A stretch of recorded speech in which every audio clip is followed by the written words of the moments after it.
In the words of Al Bundy, let's rock. Hey, everybody, this is Johnny Beane. It's 5:08 p.m. out here in Santa Cruz, California, June 21st, 2019. We got David Nesdahl. Hey, how's everyone doing? Good. How are you doing, man? Good. Very good. Good. Jay Hannon. Hello, everybody, and happy first day of summer. You wouldn't know that here in New York. It rained all day. It was horrible. Oh, well, it's all downhill from here because now the days start getting shorter after today. So, Shush. Yeah. Uh-huh.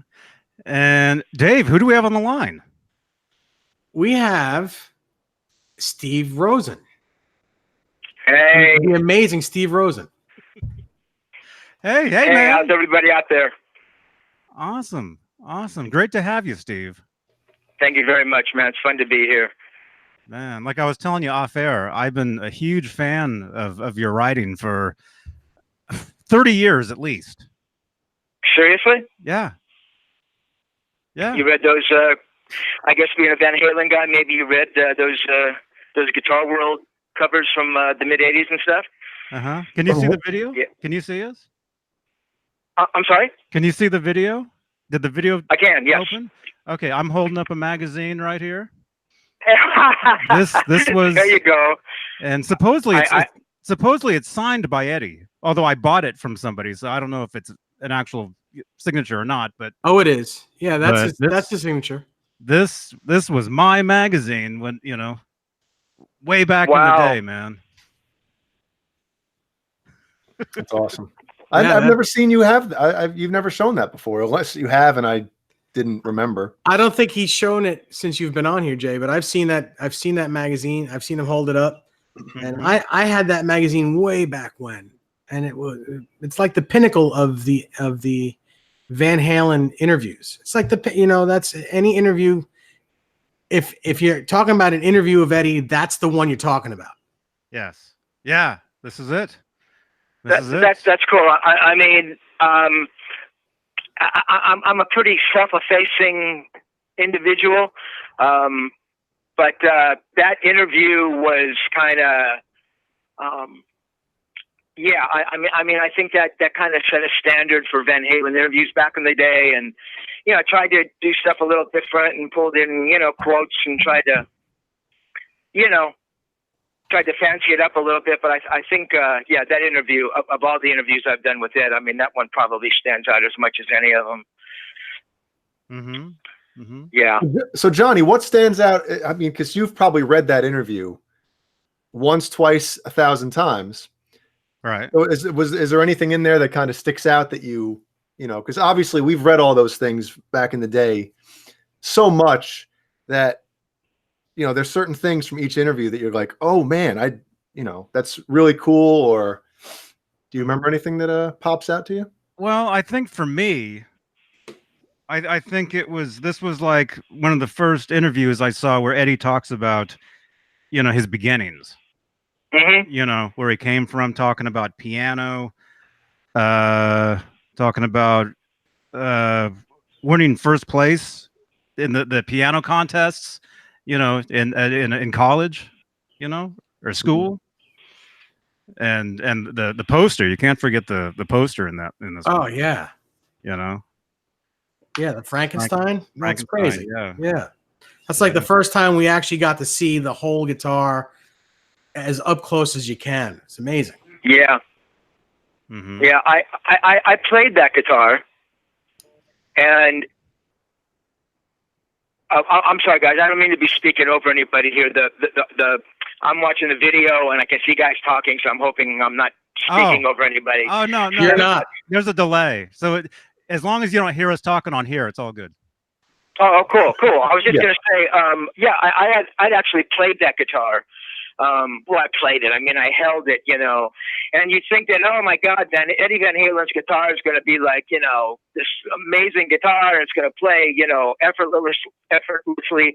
That thing was a monster to play. I mean, it was not one of these guitars that kind of played itself. I mean, how Ed played that thing is beyond me.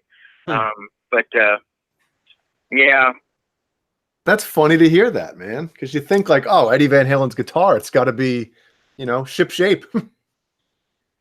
Exactly. And I've actually, in my interviews, guys would bring their guitars along, and I played a few of them. When I say play, I mean I've been a guitar player. I mean, I'm kind of good enough to not be horrible, I mean, I remember playing Brian May's guitar, and he had these strings that were like, eights and stuff. And I mean, that thing played effortlessly. And some other guys' guitars were pretty easy to play, but Ed's guitar was not easy to play. I mean, the vibrato bar was really heavy, and it was just pretty amazing. Hmm. So, yeah. Wow. Did you ask him, like, how do you play this thing?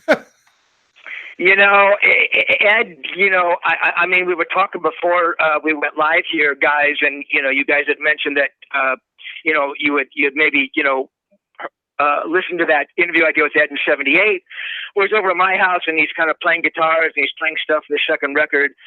Well, the thing about Ed, obviously, as with any great guitar player, they pick up a guitar and they sound like who they are. So, he's playing my Strat that I had that I couldn't keep in tune, and he's Eddie Van Halen. So, I mean, to be honest, Ed could have played anything. All those guys at that level could play anything, and they're going to sound like they do. Mm-hmm. But, now, it was pretty amazing. Am I wrong, or was that like an early '60s Stratocaster that he was playing of yours? Of mine? Yes. Was that a vintage? Yeah, no, exactly. Yeah. No, I think it was a 66. I think it was right after CBS bought him. Mm-hmm. It was actually a pretty decent guitar. I mean, I sounded like shit on it, but you can hear what Ed does on it, and I think I had some kind of a little Fender amp.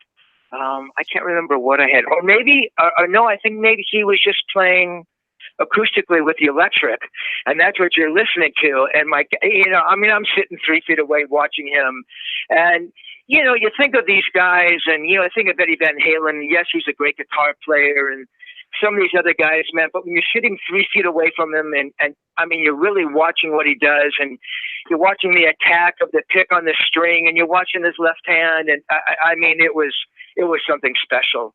I mean, this guy was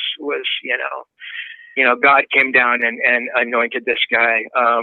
It was pretty remarkable watching that stuff. So he plays it and he sounds like that, and then I'd take the guitar from him and I'd play, and try to, play these riffs or things that he was showing me, and it was just a joke. I mean, it was, Mm-hmm. yeah, well, it was pretty embarrassing. Well, actually, I'm sorry, but there's some of you that you can hear playing it, and you don't sound like you're a joke. You sound like you're a pretty darn good guitar player, because you can hear the difference between the two players. And I'm like, well, he's got that lick pretty down, because Ed's showing you these licks. And it's like, man, I hear that lick. It sounds pretty almost right. It sounds great for someone that just learned it. You are way more than kind, man. But yeah, I mean, I was okay. I mean, I was good enough where Ed, kind of felt comfortable handing me the guitar after he played something, and that was the thing about Ed. If you'd sit in a room with him and go, Ed, you are just fucking unbelievable. And, he'd sit there and, Ed would do like, I'd say, Ed, you should do Purple songs back in the day. Play Highway Star. And he'd play Highway Star and he'd play the solo perfectly, and it's like, just watching him do that stuff, or he'd do Crossroads, the Crossroads solo, which he loves to do.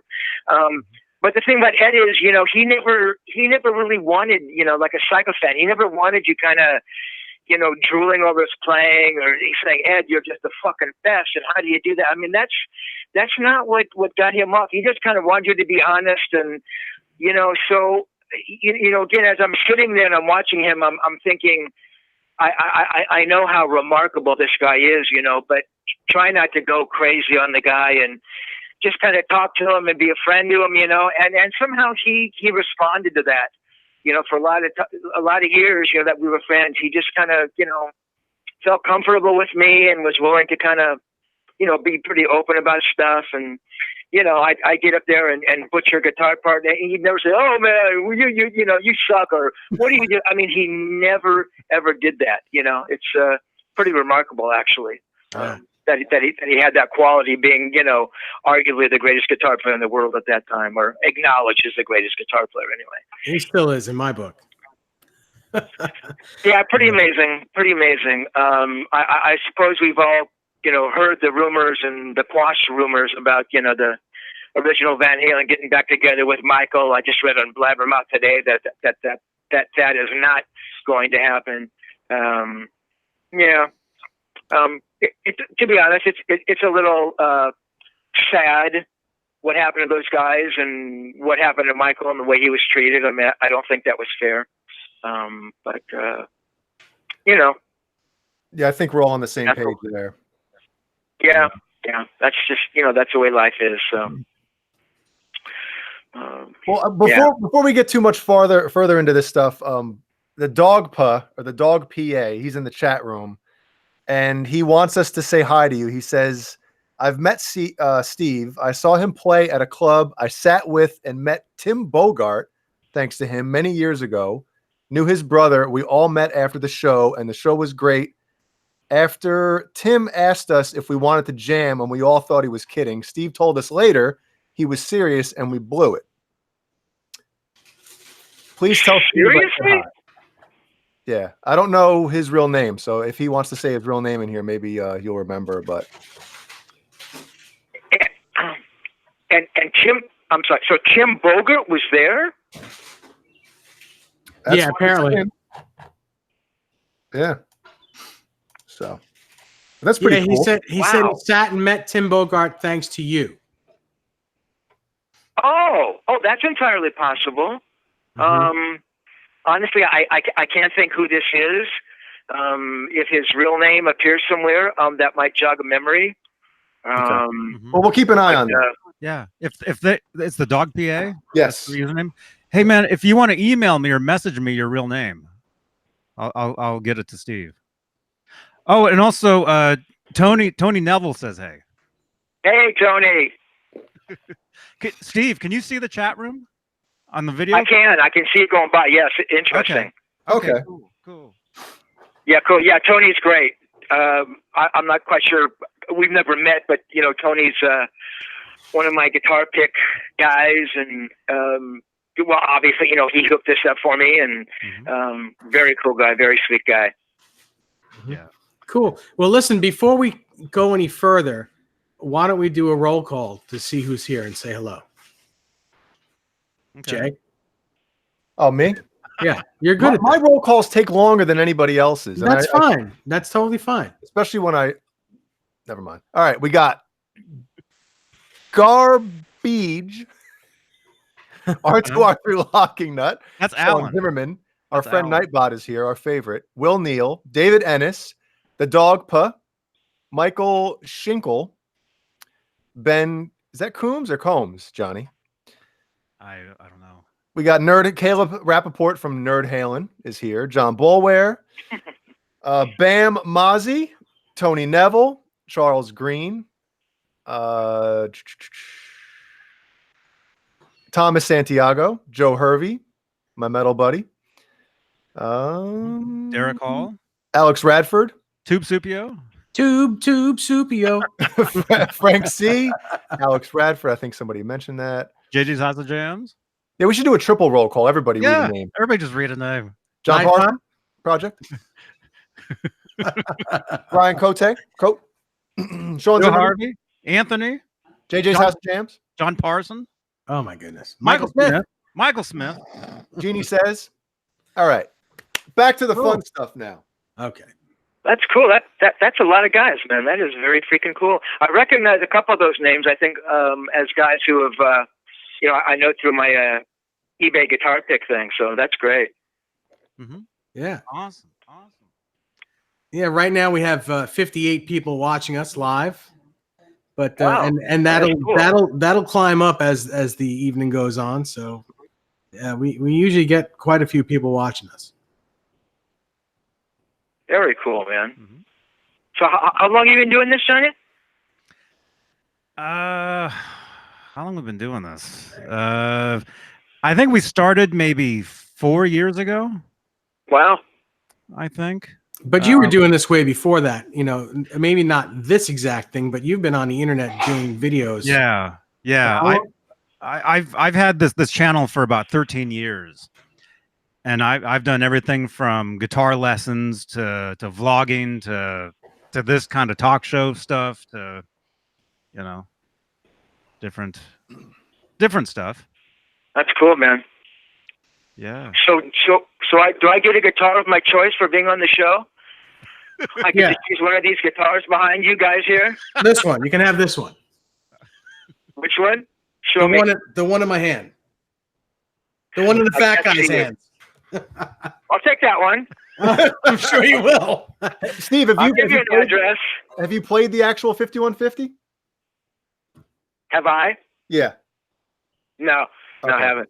Just the Frank. There's an interview that that you did with Ed that he has short hair. It's that 85 interview where he has short hair and he's playing this guitar and you're playing another one that looks very similar to it. Or at least you're holding it. Oh. And we're kind of sitting across from each other? Yes. That I think that was in. Does it look like a studio? Does it look like was there a bunch of rack gear there? Yeah. I think you were in 5150, correct? Yeah, I can't believe you guys saw all those photos. I mean, I thought that was only a photo I had. I wish if I was on video, I could go get the photo for you. I have it hanging on my wall. Wow. I was given Ed a guitar lesson. Mm-hmm. I'm being a little facetious here. I was just doing this one thing. So he goes, "Hey, what's that, man? What are you doing? What are you doing?" I go, "Well, it's just this little noodle thing." And he did it. You know, he got it in about 3 seconds. Then he started doing it like the way Edward Van Halen would do it. You know, and I shut my mouth at that point. Mm-hmm. Yeah. But I'm sorry. Go ahead, Ben. I know that picture. He's watching you play. Correct? Yeah, that's exactly it. I mean, seriously, I was doing this little noodle lick that I did, and you know, he looked at it and instantly, and there you go. Oh my God! Yeah, but the rest of that picture is, you know, if they panned out a little bit more, yeah, that's me sitting there with another one of those guitars, and you can see all the rack stuff behind him, and I was up there. I mean, not a lot, but I mean, I went up there fairly often. And, you know, I mean, with that, it's like, you know, hey, man, let's play guitars. And, you know, I remember the first time, you know, he says, hey, man, let's play guitars. It's like, yeah, right. And I'm going to play a fucking guitar with you. You know, but then I thought, you know, don't be like this little, you know, sniveling guy. So, I can't play in front of everybody because he's not going to dig that, you know. So I said, okay, man, yeah, let's play guitars. So he said, I'll play bass, you play guitar. So he handed me his guitar through his rig. You know, and so we just started, you know, jamming on a couple of riffs, and I mean that's what he loved, you know. So I actually had a riff, this as a kind of a songwriter, you know, I had a few things published and blah blah, and you know, so I had a kind of this riff in my head, and I started playing it, and he really liked it. So literally for a half hour, you know, he'd sit there, you know, coming up with these different bass parts, and then he'd take the guitar and says, hey man, what if we went to this change here? And then, you know, there was just these amazing Van Halen chord changes. And I go, oh my God, that's unbelievable. At the end of the night, you know, Ed records everything. He gave me the cassette, which I still have.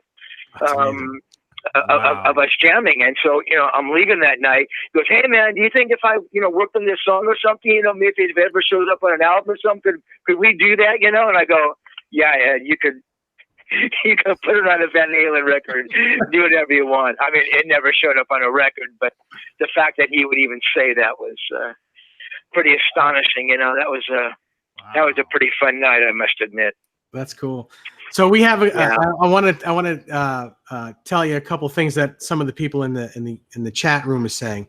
So our friend Caleb Rapoport, he's the guitar player in a Van Halen tribute band called Nerd Halen, and what they do is they dress up as nerds in the beginning of the show, and as the show goes on, it's a whole shtick where they undress and they all of a sudden towards the end of the show they're like rock stars. They look like rock stars, but they start out as nerds. But he types, dude, Steven, you're on with the biggest Ed nerds on earth. So yeah.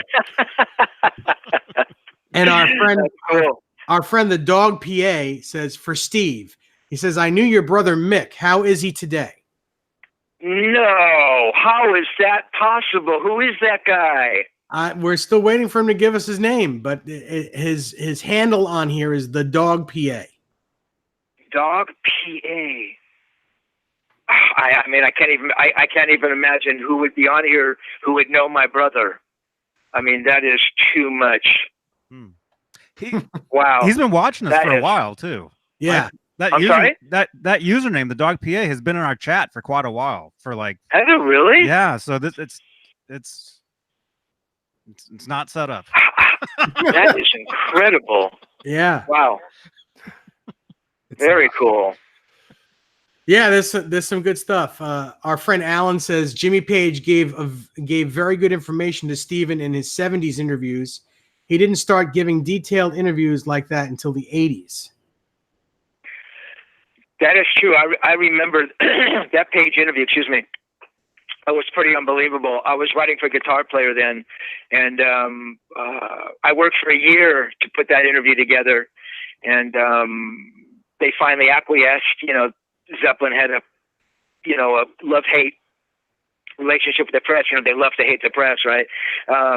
So I was on the road with those guys for 11 days, and interviewing Page was, it was pretty remarkable. Not the easiest thing in the world, but Jimmy was actually pretty decent when I interviewed him.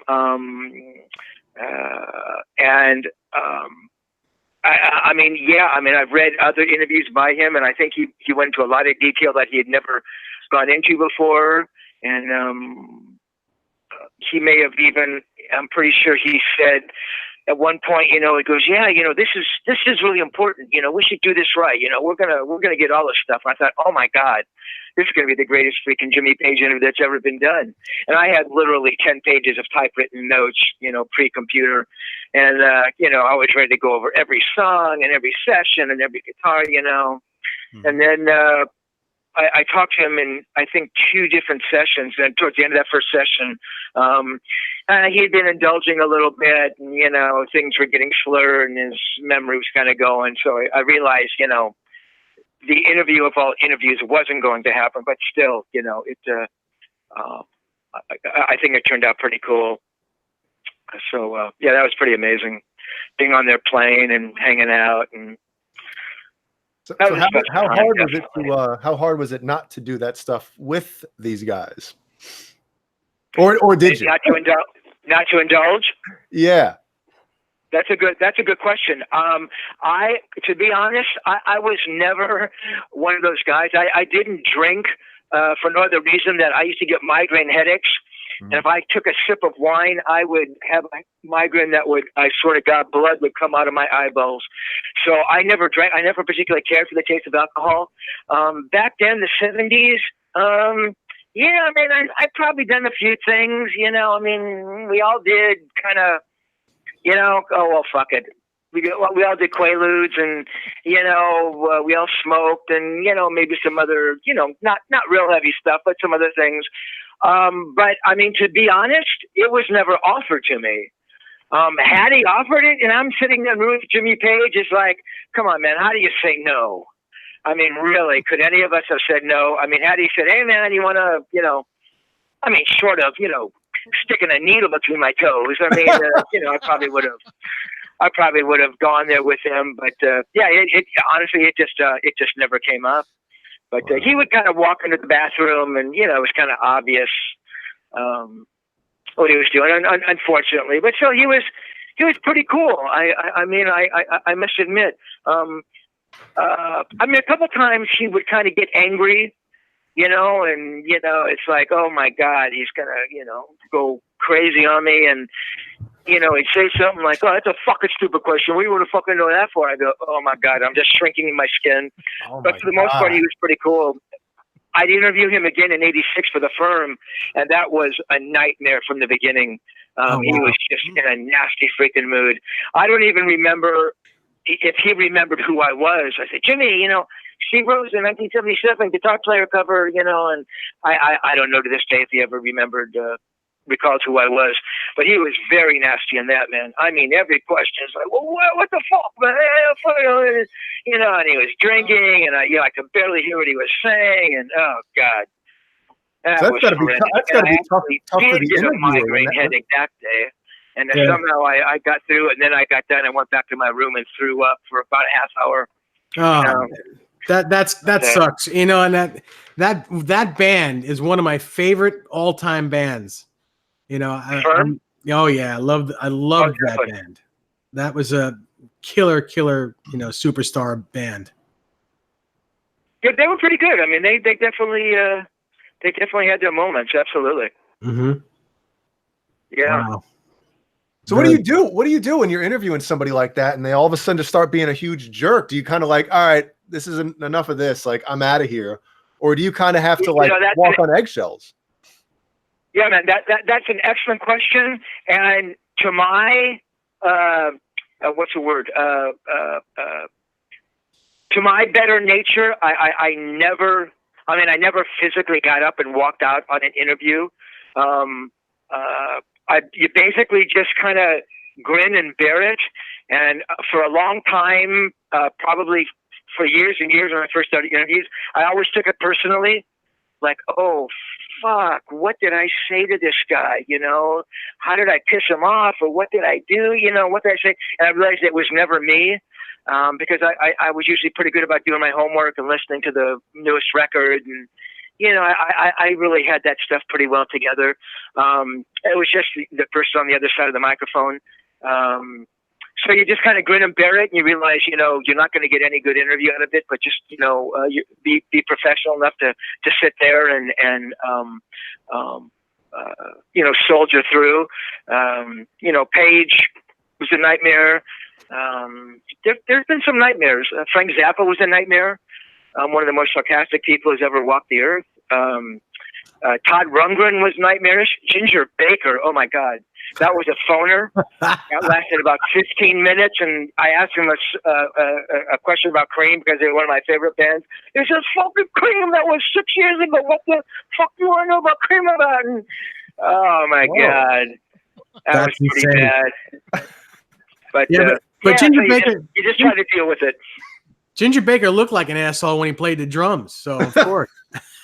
We did. I don't know if any of you guys saw the Beware Mr. Baker, I think it was called, that documentary. Yeah. That guy did. And I thought the guy did an amazing job. And I mean, Ginger hits the guy in the mouth.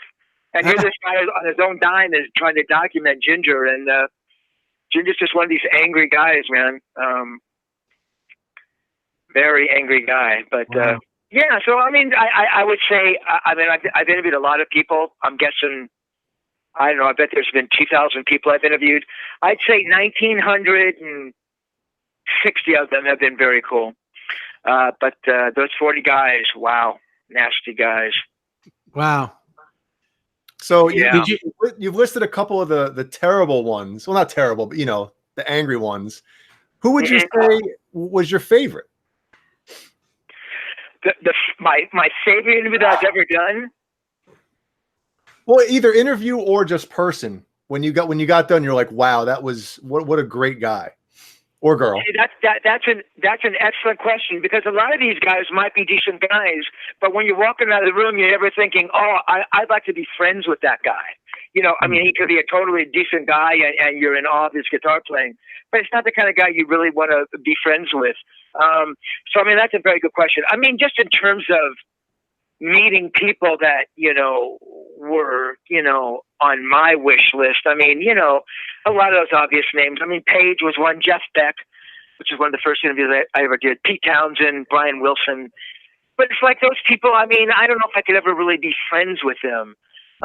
In terms of, you know, decent people, I mean, Steve Lukather, I probably interviewed maybe 15 or 20 times, who actually kind of lives on the corner. He's a very cool guy, man. He's always been honest with me, and you know, if I needed something, I could, you know, call him up or email him, and you know, he was always there. I mean, Luke was always cool.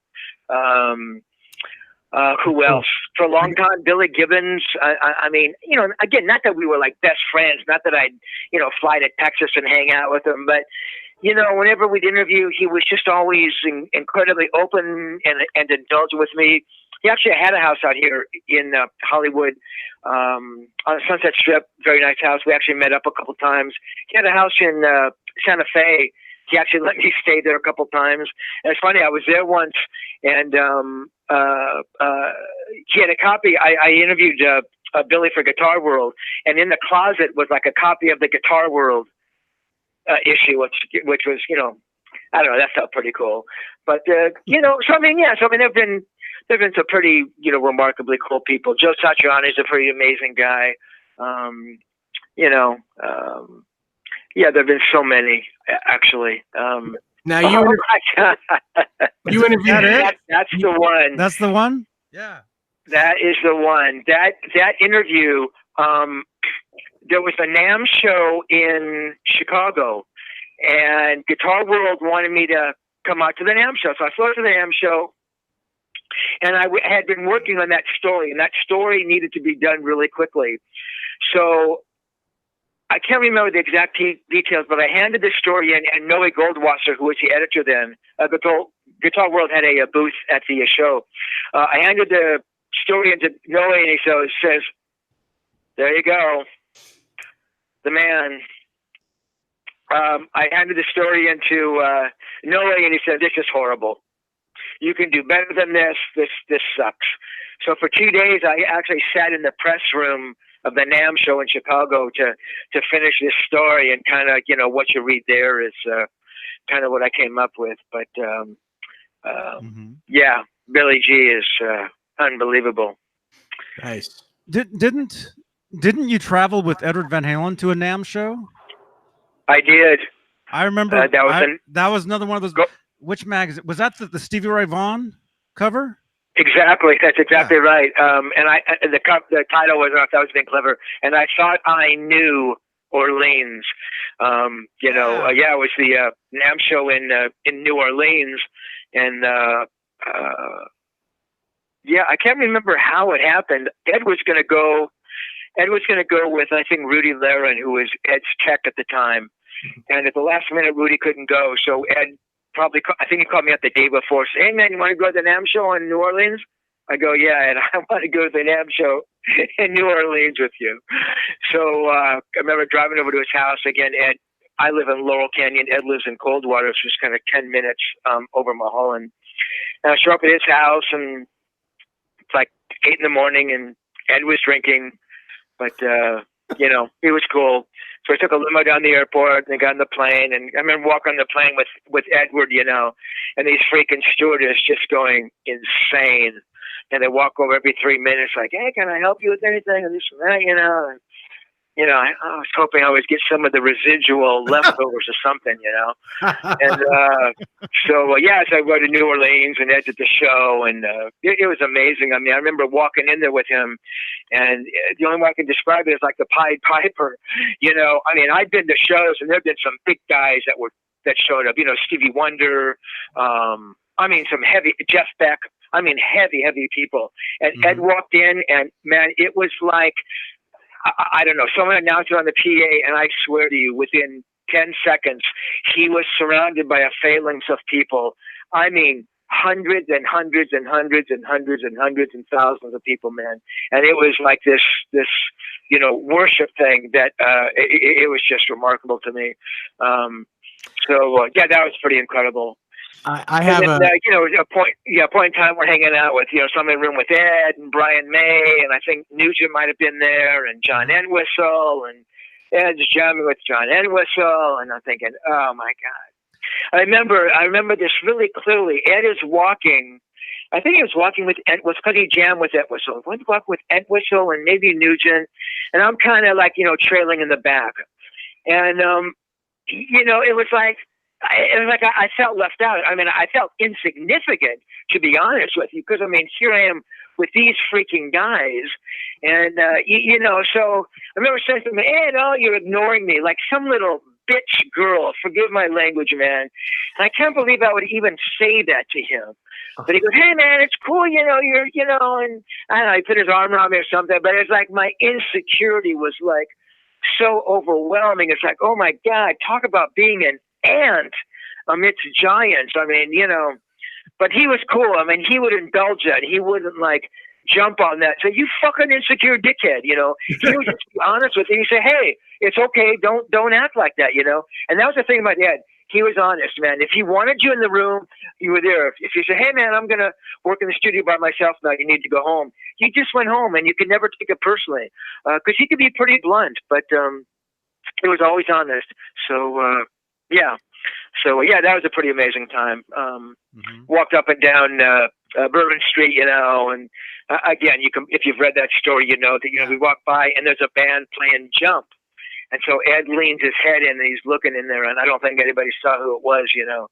But I say, you know, had this band, you know, look in the window and seen who was looking in, they would have, you know, they would have freaked out. So that was pretty cool. Yeah, and as far as I'm concerned, you know, Edward's one of those guys that could stop the world from spinning if he really wanted to. He's one of those guys that, you know, he goes to a NAMM show and the NAMM show stops. I mean, it's really unbelievable. I was at another show. I didn't go there with him, but he was there. It might have been early. Yeah, I'm sure it was earlier than the New Orleans show. It was a show here in Anaheim. He was doing the Kramer thing, and it was unbelievable. Valerie was there, and I mean, I just never seen anything like it. I mean, you know, he had that thing, I mean, beyond the playing, which is, you know, we all know about that, but he had that other thing that makes the true kind of, you know, rock star that, you know, you can be the greatest guitar player in the world and not have that thing. Was that in 1985 by any chance? Yeah, I think it was. That was the year that he gave away the striped Kramer that you played in that interview with him? Could have been. Mm-hmm. Could have been. Are you a sports fan by any chance, Steve? I'm sorry, say it again, please. Are you a sports fan by any chance? Sort of. Well, I mean, I don't know a lot statistically, but I mean, I have my, you know, favorite teams, and I come from St. Louis. I've always been a Cardinals fan and stuff, but why do you ask? The reason I ask is because there's this commercial for Michael Jordan. This was, you know, I don't know, when he was still playing, I think. And basically what it was, it shows everybody living life normal at a party, at the back porch or something, in the garage. And then all of a sudden, they all have the Bulls game on. And all of a sudden, the announcer goes, and Jordan with the ball. And everybody stops what they're doing. And it's all about that. That when you guys talk about when Eddie goes out or when he goes to the NAMM shows or used to go to the NAMM shows, everything stopped. And it kind of reminds me of like that commercial where this one guy is so just above everybody else that it's like, holy shit, you know, that's Eddie Van Halen. Yeah, he's just, you know, he's like the center of the universe to a lot of people on this planet. It's incredible how one person could be that much of a magnet, you know. But I mean, of course, because he's one of the greatest guitar players that had ever lived, you know, other than Jimi Hendrix and all the other, you know, big greats from the 70s, all the British dudes. But I mean, you know, you talk about the Beatles and then Hendrix comes along, and then after Hendrix, who else is there? It's Eddie Van Halen. You know, he changed rock and roll after Hendrix. So he's, you know, imagine Hendrix walking around. It'd be the same thing, you know? Yeah, no, absolutely. You know, and I often think, I mean, Ed, personality-wise, I mean, again, we talk about that, you know, intangible. I mean, I think Ed could have been, you know, I mean, I might be fantasizing here, but I mean, I think Ed could have been a bank teller, or you know, he could have been anything.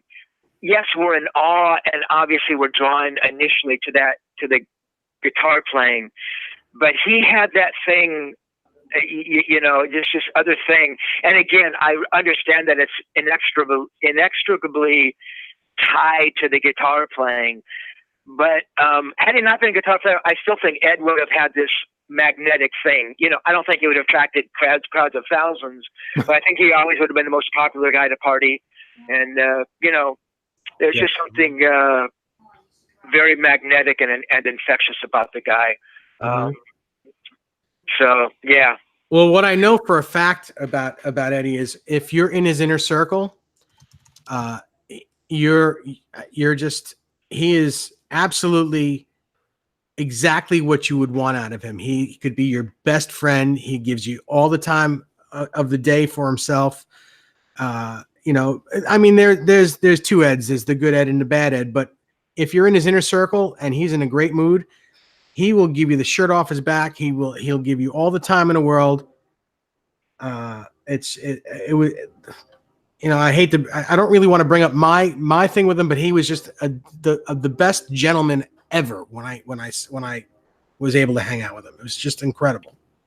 So I can imagine that if you're in the inner circle, he's like that with everybody. Yeah, no, absolutely. Yeah, if you're in the inner circle and you catch it at the right time. Yeah, he was special. I mean, you know, he was. I mean, you know, again, an incredibly honest guy, and a lot of times things that he would say, you know, would be, you know, kind of hurt your feelings, but he never said it to be hurtful. He just was like, you know, Steve, yeah, the guy with the glasses. Steve with the receding hairline. You know, but it's not like he was saying it. You know, hey, I got one of those. I mean, that's just the way, you know, Ed was. But yeah, special guy. Yeah, it was a term of endearment with him. Yeah, you just gotta treat it as a term of endearment. I'm sorry, say it again. You got to treat that as like a term of endearment with him, because he, like you said, he didn't mean any harm. But you know, the fact that he even acknowledged you like that, you got to know you're in the inner circle, because I don't think he'd say anything like that to someone he didn't know or like. Exactly. No, absolutely. And I think that was part of the thing. I mean, I'd like to think and believe that, you know, the interviews and stuff that you know, I was able to tap into this thing, and oh boy, gotta love that mustache. That is a fun picture. Neil Slozauer took that. Do you guys know Neil? Sure. Well, we don't know him personally. Actually, Johnny, do you know Neil? I've met him a couple times. I mean, we don't know each so other. You know, Neil took the pictures on the second Van Halen record and all the Motley Crue stuff. I mean, he's one of the greatest rock photographers ever. So Neil took that. Neil knew Edward pretty well by that point. I had met Edward previously at the Whiskey. He was there to see Michael Monarch's band. I think it was called Monarch. Yeah, unbelievable.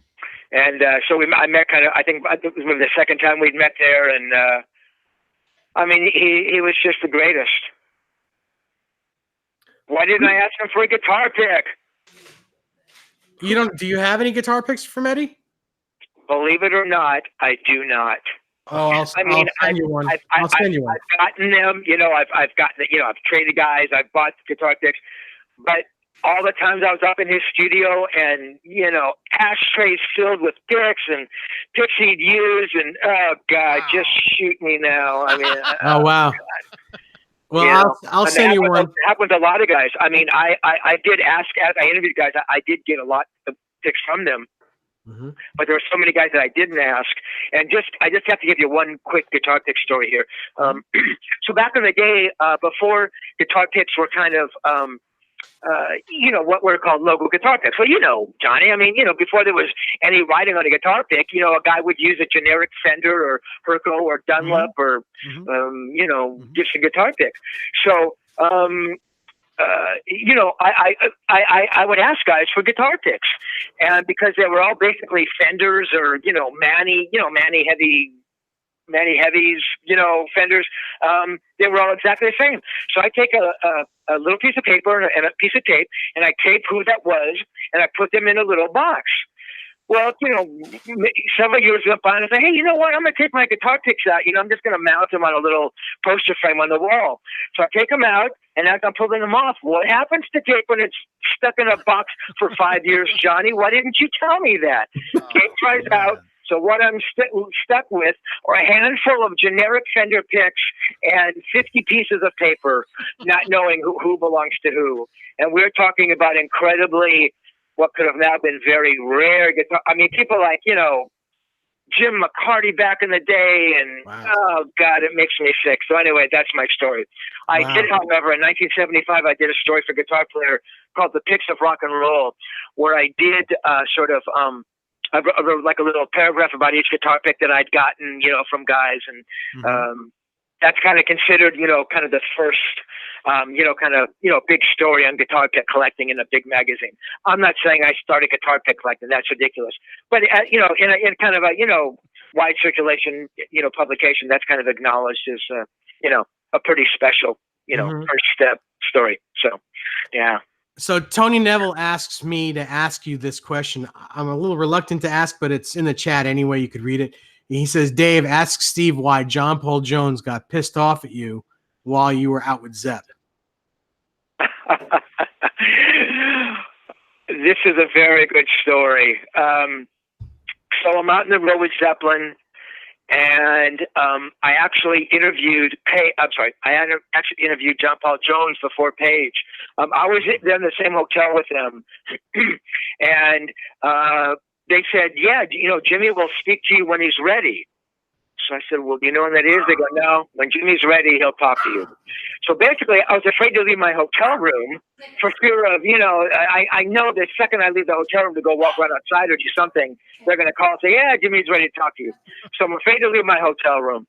So I was there for, I think, 2 or 3 days. And they said, hey, you know, John Paul Jones will talk to you. And I was going to, you know, interview John Paul Jones for the GP issue as well. So I go to John Paul's room, and he is incredible. I mean, he is just the nicest guy, and he's, you know, a very musical guy.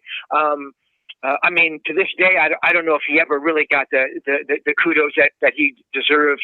You know, all that arranging. I mean, again, a lot of that was Jimmy's as well. But I mean, those keyboard parts and the bass parts and the arranging. I mean, you know, that was all John Paul Jones. So he was great. I mean, I think we probably talked for about an hour and a half, maybe 2 hours. I mean, about everything. It was just an extraordinary interview. I had brought, Guitar Player had put out this thing called Rock Guitarists, Volume 1. And in it were like, I don't know, 50 of like the biggest, you know, most popular stories that Guitar Player had done.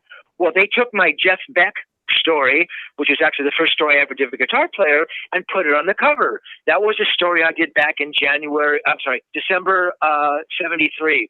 So it's now sometime mid or early 77. So I thought, hey, you know what? Wouldn't it be fun to give all these guys an issue of the Jeff Beck thing? They obviously all know Jeff Beck, and, you know, they get the Guitar Player connection. So I give one, I don't think I gave one to Plant or certainly I didn't give one to Bonham. You didn't look at Bonham. So I gave one to Jimmy. I gave one to John Paul Jones. So I think a day or two goes by, and I do the first part of the interview with Page, and that's in his hotel room. And, you know, again, that was pretty cool. When I walk in, there's a huge hole in the wall because he had tossed the phone through the wall because he couldn't stand the ringing. And, you know, I thought, oh, that's cool, you know. So about a day later, we're flying back, I think, from, I forget, maybe St. Louis. As you all know, they had their own private starship. They would park it on the private airport tarmac at Chicago O'Hare. You know, they take the limo to the airplane, get on the plane. You know, they could do 500-600 miles in 45 minutes on a plane. So we're coming back on the plane, and they said, "Oh, Jimmy will speak to you again." So I go back, and the way their starship is set up, there's kind of like, little lounge areas, just not really regular seats. So it's kind of, Jimmy's like in this huge overstuffed lounge chair, so I'm sitting there next to him. And Page talks in this whisper, plus he's got this thick accent, and there's the, noise from the airplane. I'm sitting there trying to hear what he's saying. I'm hunched over, trying to listen. And, we're talking, and somebody grabs me by the shoulder and lifts me out of my seat. I mean, really viciously. So I turn around, and it's John Paul Jones with his bouncer. They all had their private bouncers. So I'm looking at him, and I knew we had a great conversation. So the first thing comes to mind is, oh, he's just goofing with me. Because I'm sure I said to him, yeah, man, how much I love to be there, you know, what it means to me. And it did, you know, and, you know, how, you know, lucky I am to interview you and Paige. So he pulls me up, you know, he says, Rosen, you fucking cocksucker, I'm going to fucking kick your ass, I'm going to fucking kill you. And I hope we can cuss on this line here. Yeah. And, Now we can. Excuse me, I'm still thinking he's joking, you know. I'm kind of, you know, a nervous titter. So, you know, I'm kind of standing there, you know, in front of him. I go, yeah, you know, trying to, you know, figure out what I was doing. You fucking asshole, I'm going to fucking kill you. And now I'm starting to think, oh my God, is he really serious about something? And I'm looking at him, and there in his right hand rolled up is the issue of the guitar player issue, that special compilation. And I'm thinking, oh, he read it. That's good. Oh my God. I now remember what I wrote in that fucking Jeff Beck story in the first paragraph. I remember, it's my first story for Guitar Player. So I'm trying to make a name for myself as this unknown writer. I can't even read that story anymore, but I wrote something about, you know, the 3 great English guitar players. You know, I said Eric Clapton has turned into a hillbilly. You know, all he plays is country guitar. You know, Jimmy Page ripped off the first Beck album, and Jeff Beck is the only guy playing anything decent. So I'm thinking, oh my God, please God, tell me that he didn't read that. And sure as shit, he goes, what's this fucking shit you wrote? And he opens the page, and I'm going, oh my God. So I'm trying to backpedal and double talk and say, oh my God, I didn't mean that. I wrote that 4 years ago. I was a moron for saying that. And I thought, oh my God, if I get out of this with less than a fucking broken finger, I'm lucky. So he says, well, fuck you. You're not doing any fucking interviews. Give me all the cassette tapes. So I was like, oh my God. So I hand him all the tapes I'd done with he and Paige, and I go and sit in the corner. My eyes look down. I don't get eye contact with anybody. I was supposed to stay on the road for, you know, another several days. I thought, I've got to get out of here. You know, it's bad vibes now. They're going to send a bouncer over to kick the shit out of me or something. I mean, I knew they weren't going to physically hurt me, but, you know. Man. So, you know, I'm literally packing. And by the time we got home and everything, it's like, you know, 2 or 3 in the morning. And Janine Safer, who's a publicist, comes and knocks on my door, says, you know, she saw the whole thing, and I said, Janine, I don't even know what to say. I'm so embarrassed. I can't even find words. She goes, I know. She goes, you need to go apologize to John Paul Jones. I said, I can't. I said, I can't say this guy. She said, you have to go do that. So I go and I knock on his door, and, you know, nobody comes to the door. I knock on his door. I sat there for a half hour trying to explain why I said what I said in the story, that it meant more to me than I could ever tell him what it meant to be with these guys. I love the band. I love the first record. You know, I was playing Good Times, Bad Times and cover bands. I mean, anything I could think to say. He says, well, I still think you're a fucking asshole, but you have a job to do, and I'm going to give you back your cassettes. He gave me back the cassettes, which I just thought was an incredibly magnanimous gesture. So I go back and I write the story, and it comes out as a, you know, cover in Guitar Player. And the interview with him came out great, and I really was really happy with the Jimmy Page story. I'll try to make this short. Cut ahead maybe a month. Zeppelin were in town to see Detective, the band that they had signed to Swan Song. I don't think Page was there, but John Paul Jones was. There was a club called the Starwood. I'm upstairs in the VIP room with my brother, and I've told my brother this story. And Mick says, "Oh, John Paul Jones is over there. He's walking over here." I said, "Yeah, of course he is, Mick. I'm sure he is." He goes, "No, John Paul Jones is walking over here." So I'm sitting there with my back to him, and I feel a guy tap me on the back, and it's John Paul Jones. And I get up, and I'm ready to start apologizing again. And he goes, "Man, I'm sorry. I didn't mean all that stuff. I read the story, and it's cool." And he kind of hugs, and you know. So he gave me the greatest rock and roll story I ever had. But at the moment that it was happening, it was a little otherworldly, I must admit. I couldn't imagine that, having to sit on the plane with, like, knowing that everybody wants you off the plane, like fired out of the plane. Exactly, and the whole thing about hating the press, it's like I was giving them fodder, you know, I was giving them fuel for the fire, and there was no bigger Zepp fan in the world. You know what I mean? It's like, I mean, I love the band, and, you know, oh God. So what would have happened? Well, I'm sorry to hog up all these questions, because I'm glad you're doing it. I love the behind the scenes stuff, but like, what would like your boss have said if you said, listen, these guys hate me now and they took the tapes? Like, what would happen to you? You know, that is an excellent question. When I got back, Jim Crockett, who was the editor, I told him what happened, and his first instinct was, "Oh man, I'm gonna call Swan Song and tell those guys they're fuckers," you know. I think he was almost, and he wouldn't have done it because it was Jimmy Page, for God's sake, but he was almost ready to, you know, can the story. But he was totally supportive. You know, That's a good boss. I mean, even had I known that in that moment, all I could think about it was, oh my God, my career, whatever it was up to that point, 4 years I've been writing. I mean, it was effectively over. I mean, you know, you blow a Zepp story and you have John Paul Jones, you know, calling you a dickhead.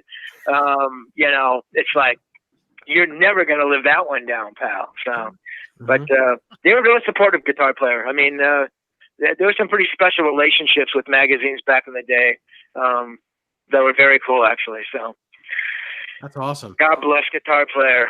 Yeah, God bless all Guitar Player, Guitar World. How about Circus Magazine, Circus and Cream? How about those two magazines? Those are pretty amazing. I mean, you know, I read all those magazines before I started writing, and you know, the naivety of youth, you know, and I was reading those magazines. I thought to myself, you know what? I can write for those magazines. I can do that. You know, I know about music. You know, I mean, I'd never written a thing in my life, but you know, I read from a high school newspaper. I had a music column. I thought, hey, I can do this. You know, you just don't think that you can't when you're young. And I can remember sending out, I still have them, the rejection slips from all those magazines: Cream, Circus, Rolling Stone, Crawdaddy, Musician. You know, all these rejection slips, and then somehow you find something and they use it, and it was just the greatest feeling. I mean, the money was nothing. You know, I mean, I think it was, you know, $25 for a story or $50 for a story. I would have paid them to have had a story in Circus or Cream magazine. You know, it was just great. It was just, I don't know. I mean, you know, magazines back then were the only place you could find out about the bands you loved, right? You know, obviously there was no MTV, there was no internet, there was no 8,000 websites. So, you know, people looked forward to each issue, you know, and like, oh my God, that's what those guys look like. And, oh, look, that's what the tour was like. And, oh, that's what kind of guitar he plays. So, yeah, it was special. I mean, I loved, you know, those first stories in Cream and Circus were unbelievable to me. We've talked about stuff like that for forever. Like, you know, before the internet, you know, you'd have to go to the show to see what the set list was, or, you know, and stuff like that. You didn't know what songs they were playing until you actually got to the show you went to. You know, nowadays, the second they hit the stage the first time, you can find out what the set list is, what, you know, the order. You know, you can see videos of it. You don't have to go to the shows anymore because you can just watch it the next day on YouTube. You know, it's a blessing and a curse. Yeah, no, man, absolutely right. And in fact, you know, if the show that they're playing in your town is the 5th day on the tour, you can already watch the show in its entirety on some YouTube broadcast. Yeah, it's a blessing and a curse. I mean, the computer for a writer, having access to the internet, and you know, hearing a guitar talk, a guy mention the spelling of something and not knowing what it is. And back in the day, just kind of, you know, working it out phonetically and ultimately getting it wrong. Now being able to picture everything is spelled correctly, and the resources and Wikipedia and all the sites, that's pretty amazing. But in terms of all the access that you have to an artist, knowing everything about them and seeing every performance, I don't think there's anywhere near the magic that there was. You're absolutely right. I mean, and it's like you're infringing on their private life as well. Because, I mean, you can get to anyone and know anything and everything about anyone because of the internet, you know, which you didn't know that you couldn't do that before. So it's like, absolutely. And along those lines with magazines, right? We're talking about vinyl records and, you know, I mean, I don't know about you guys. I'm sure you did. I religiously read every liner note on every record, you know, and oh my God, I was using that kind of guitar, and oh my God, look at that, and you know, it was just the greatest. And you know, I mean, you had liner notes on albums, right, and radio. Sometimes the DJ would talk about a band, you know, and you had magazines. You know, now it's like, my God, a CD. There's a 90-page booklet, and you can know everything, and you know, but you try to explain or tell people about vinyl, even though it's making a comeback. You know, and you know that's the way that stuff was recorded, and it was analog, and the pops and the hisses, and that's the way that the band wanted you to hear it. It wasn't meant to be a digitized thing, and they'll argue with you. Oh, it sounds so much better. Anyway, you know, that's a argument that could go on forever. It's a crock of shit. Well, and also, Steve, think we talked about this not too long ago on I don't know if it was the Late Show or something, but think of back then with vinyl and cassette. There was obviously the album opener, and then there was the side 2 opener as well. Like, think of Unchained, right? That's the perfect like side 2 opener. But now with CDs and even like Spotify and streaming, it's just basically one side. You know, there's no side 2. Yeah. Exactly. Well, I mean that's why nobody sells the albums anymore, or even CDs, right? Everybody buys, right? They download they download a single. Yeah, their favorite song. Yeah.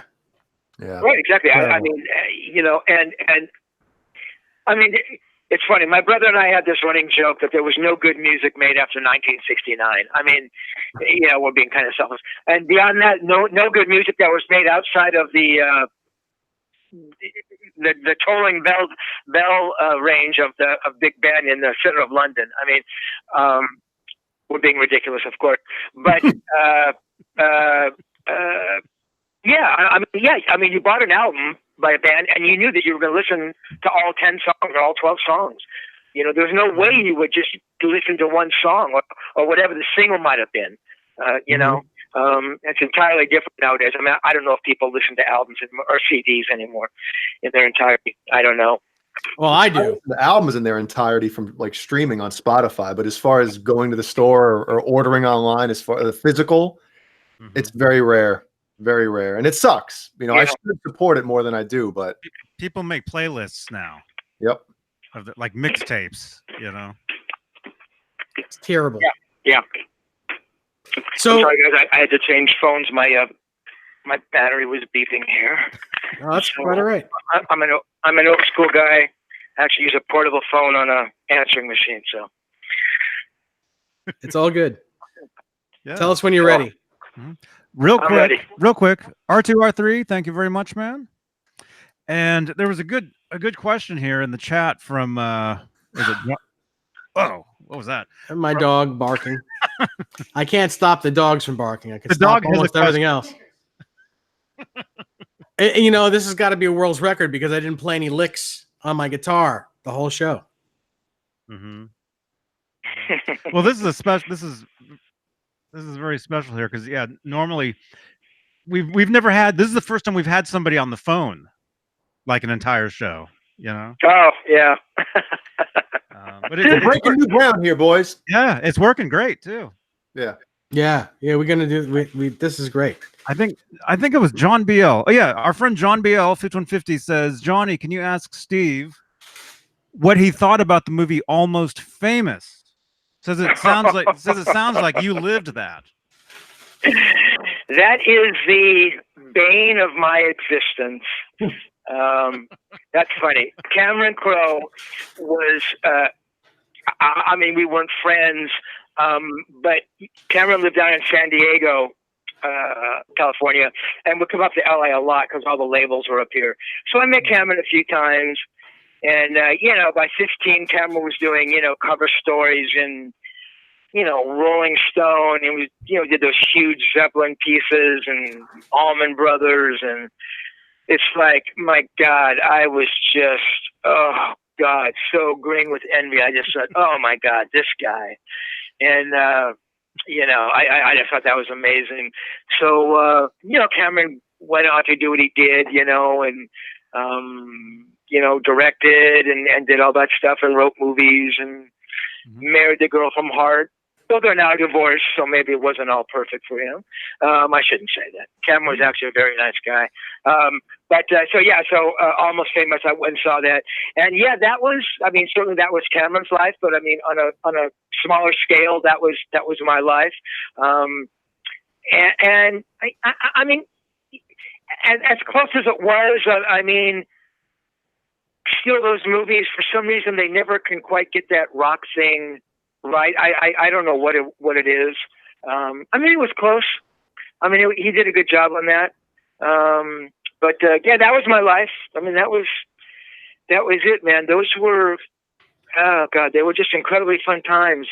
And again, I knew as all that stuff was happening that for me, there would never be better moments for me. I mean, I didn't know what kind of music was coming. I mean, even before Van Halen, but for me, you know, nothing could have been greater than interviewing, you know, Richie Blackmore or, you know, Billy Gibbons or, I mean, that for me was it. I mean, there's no way that, you know, being on the road with Zeppelin, you know, that was going to get any better than that. There were some great moments. There's been a lot of great moments, you know, post that. But yeah, those were highlights. Oh my God! There you go. And I think that was the second or third time I interviewed Billy, so you can see where he interviewed the hat there. Oh yeah. Yeah. Wow. So unbelievable. So tell us about George Lynch. I'm sorry, who? Tell us about George Lynch. George, I've met a couple times. I'm trying to remember the first time, certainly in the 80s, mid 80s somewhere. At first he seemed a little adversarial, but then he opened up, and that happens a fair amount. I would be the last one to tell you that I know a lot about guitars. I think what I know about is I understand guitar players, and I know enough about guitar playing and that thing to converse pretty intelligently. So at a point in time, you know, I think that they kind of get that, you know, I mean, yeah, I'm a fan of most of these guys as well, but it doesn't come across as a fan thing. It comes across as somebody really sincere and somebody really interested. And, you know, I want you to, you know, go deeper into yourself than maybe you've gone before.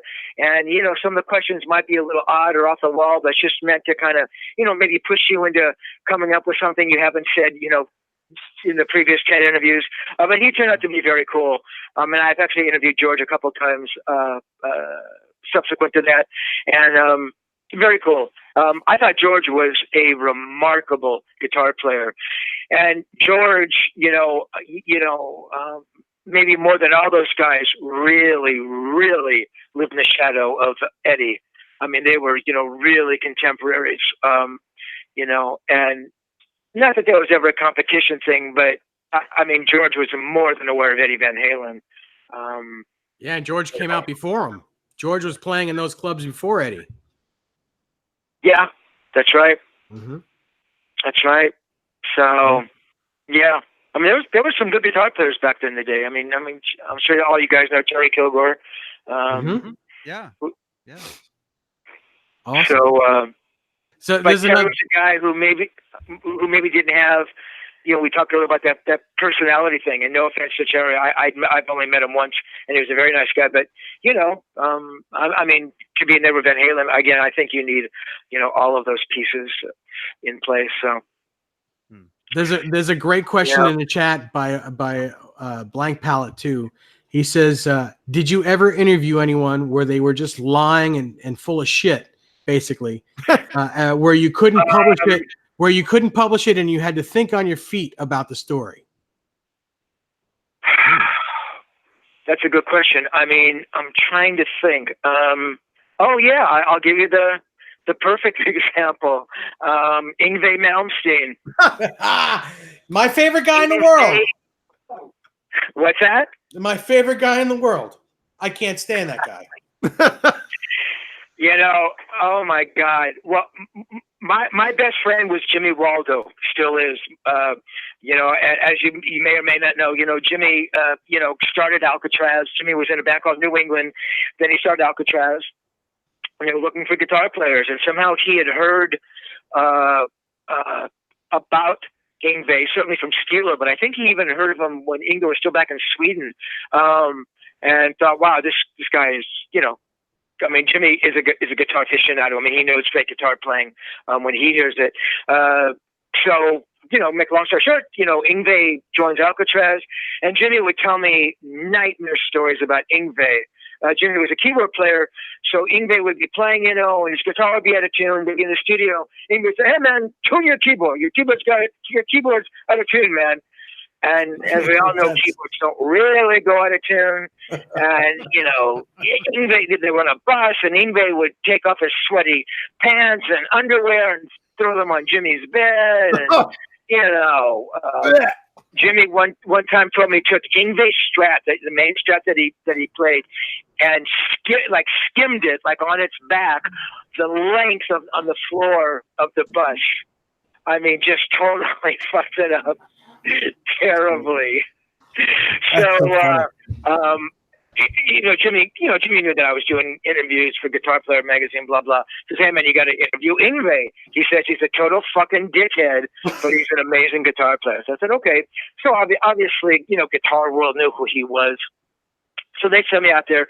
Yngwie lived sort of in the valley from where I lived in the Hollywood Hills, just 20 minutes over the hill. So I go there, and you know, I knock on the door, and he comes, and he's holding a guitar. There you go. You wouldn't know it by the picture. You'd think we were great friends. Yeah, so you look like buddies there. The guitar that he's holding, that's your guitar, isn't it? Guitar. Say that again, Tony. The guitar that he's holding in that picture, that's your guitar, isn't it? There's another one. Right there? Yeah, can you put that back up? Mm-hmm. There's another one I found. Okay.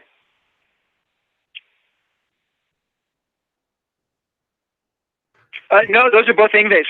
Oh, okay. Yeah, he had a whole front room full of guitars. So I go and knock on the door. So he's holding that Sunburst Strat, and or tobacco Sunburst, I can't tell. And again, so he said, "Come in." So he's playing, you know, and I'm kind of watching him, and we kind of sit down, and you know, I take out my cassette player, and you know, I'm hooking it up and plugging in the microphone, and making sure the cassette is working. So I start talking. Hey, so Yngwie, so he goes, "No, man, I'm not done practicing yet. Just wait. Okay. So you know, he's practicing. Yeah, there you go. Mm-hmm. Great picture. Pretty cool. You know, gold record in the background there. Apartment was a freaking dump, but he had incredible guitars. Let like 5 or 10 minutes go by. You know, but I'm sitting there, you know, watching him practice, and that in and of itself was remarkable. You know, he's doing all that. You know, his neoclassical stuff and the string skipping. I mean, it's just, you know, it's like I'm thinking, wow, this guy is, you know, he's pretty unbelievable. So 10 minutes go by, so I start to talk. He goes, "No, man, I'm not done yet." This goes on. I sort of got it. I must have sat there for 45 minutes. And finally, you know, he gets done. We start talking, and it's one fucking lie after another. So we start talking, you know, I asked him about, you know, growing up. And I said, "Man," I said, "just watching," I said, "you must have practiced a lot." He goes, "No, man, I never practiced." Excuse me? He goes, "No, man, I never practiced." I think what he meant to say is, you know, that he never really practiced. But I thought, you know, okay. So we talk, you know, and you know, I inevitably asked him about Richie Blackmore. He goes, "Well, you know, Blackmore, I listened to him a little bit," and I'm thinking, oh, come on, man, everything you do is Richie Blackmore. And then I thought of Jeff Beck. Every guitar player I ever talked to, I bring up Jeff Beck, because none of them were ever as good as Jeff Beck in my mind. So he was always kind of the high water mark. So he goes, and if you've read the story, you know that this is the quote that Guitar World magazine pulled out. So I said, so what do you think about Jeff Beck? He goes, who, man? Jeff Beck, who? Wow. I said, Ingrid, let's get this straight. You have never heard of Jeff Beck. He goes, no, man, never heard of Jeff Beck. So Guitar World, who, kind of, love that stuff, they put in big, bold print. Jeff Beck? No, man, never heard of him. So it was just one lie after the other, and he was lying about his guitars and, how good he was. And, I thought he was a total asshole. So at a point in time, he's cleaning the string on his guitar, his first string. So you know how you are, if you're a guitar player, you kind of, run your, like kind of your fingernail, pad of your finger down the string to kind of just do like a down and dirty clean. Well, he does that, and the string cuts into the fleshy pad of his first finger, and he starts bleeding like a fucking stuck pig. And I mean, it's dripping on the floor, and he's bleeding, and he's trying to, ignore it. I'm going, Ingrid, that's pretty good. I said, no, man, it's okay. So he goes into the bathroom and gets like a wad of toilet paper, puts it on his finger, and the toilet paper is bright red. It is soaked with blood. That night, he has to play a gig with Alcatraz, obviously, and he ends up, I think he super glued his finger together. Wow. I'm gonna make this fast. Fast forward 10 years. I write for a Japanese magazine called Player. They want me to fly to Miami, where he's moved, and interview Yngwie. My first thought is, there's no fucking way I'm flying to interview. I'm sorry. Fast forward 5 years. Ronnie James Dio. Maybe not even that long. Maybe a couple of years. Ronnie James Dio is playing the Forum. There's a party afterwards for him. At an English pub on the Sunset Strip called the Cat and Fiddle. I go there, and Yngwie's there. Yngwie comes up to me and says, "You're a fucking asshole." I said, "Hey man, whatever." He goes, "That fucking story's a fucking lie." I said, "Yngwie, every single word is fucking true. I'll play you the cassette." He's drinking. He is really drunk. He says, "You're a fucking asshole." Okay, He says, "You're a fucking lousy writer." I didn't really mean anything. And he goes, "You're a fucking Jew." And that was the one that did it. So I take my drink like I'm in a Western, and I toss it in his face, and I blind him, and I punch him, man. Not hard, but enough that he goes down. And now we're grappling on the ground. And, Yngwie was bigger than me, and I'd never been in a fight in my life, man, but I was ready to dismember him. And we're kind of grappling around, and the bouncers come, and they kind of carry him out like, the fireman's hole, like guys like put his arms around his leg. The other guys got him like on his arms and literally evicts him from the club. Wendy Deal comes over and says, "Oh my God, I'm so sorry, blah, blah, blah." My friend Stan Findell was writing for a magazine called Performance. And he writes, usually timid Steve Rosen, cold cocks Yngwie Malmsteen. The story the next day. Fast forward a couple more years. Player wants me to go to Japan to interview Yngwie. I said, "There's no fucking way." They said, "Go." So I said, "All right." I figure, Yngwie knows my name is on the interview list. He knows I'm coming. So I go to his house. I knock on the door, prepared for whatever, and he opens the door. He goes, "Oh my God, I'm so fucking sorry. I'm sorry for what I did. I shouldn't have done that. I fucked up." I mean, he must have apologized 100 times. The guy was gracious. He was cool. Took me for driving his Ferrari, let me play his guitar. I mean, he was totally cool. I've interviewed him many times since then, and he's always cool. He was just a guy who couldn't get out of his own way. And in my mind, he totally destroyed his career by all of those years back in the day being a total asshole, alienated a bunch of people way more important than I was. But anyway, that was a guy who I didn't know lies from the truth, for sure. Can I quickly tell you my Yngwie story? Yeah. So I'm working at Manny's Music, and I'm sure you've been in that store. The front of the guitar department, there's this counter with all the pedals in it and all, there's people's workers in there. So I'm in there and I'm on the phone doing a major order with a Japanese customer of mine for, I don't know, a dozen Music Man basses or something like that. And he comes in, and I saw him come in. He came right up to me, and he was like, He's like, "Hey, man," and I'm like, and I look at him and I went like this. I was like, "I'll be right with you.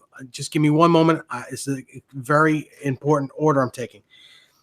So like a minute goes by and he's getting pissed off and he takes his pointing finger and shoves it in my chest. "Hey, man, do you know who I am?"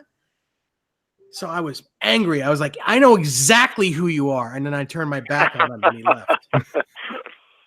Yeah, it was annoying because I knew who he was. And, you know, I was like, I'm not taking, you know, you assaulting me? That's crazy. So that's unbelievable. Yeah, oh yeah. Yeah, you know, and the thing is, I mean, like I said, I hate to say it, but he really, truly was a remarkable guitar player. I mean, he's still a great guitar player. I mean, he really was responsible for you know, that whole neoclassical thing, whatever you might want to call it. You know, but it's like, yeah, he just burned one too many bridges, and you certainly can't do that in this business. So, too bad. Yeah, it's crazy. But you're right. He is a superb guitar player, and he's the best at what he does. He's incredible. He's unbelievable. And from what I hear, he has really calmed down since then. I mean, he's become, actually, you can talk to the guy. Yeah, no, he's gotten much, much better. Definitely. Cool. Well, Vi brought him out again, and I didn't think that would happen because I remember hearing stories of when the last time they did a tour together. I don't know if it was the G3 thing or whatever, when like during the jam at the end of the night. And I remember hearing stories of like Yngwie, you know, everybody takes a solo spot, you know, they kind of like, you know, and he would like, when it's his turn to play rhythm, he'd keep playing lead over everybody else and then like step in front type of thing. And it's like, who does that, man? Like, you're all phenomenal guitar players, world-class guitar players. You can't just sit back for 15 seconds and let somebody else have at it, you know? Yeah, well, Vi loves him. Yeah, exactly. And that's what he did constantly with Alcatraz.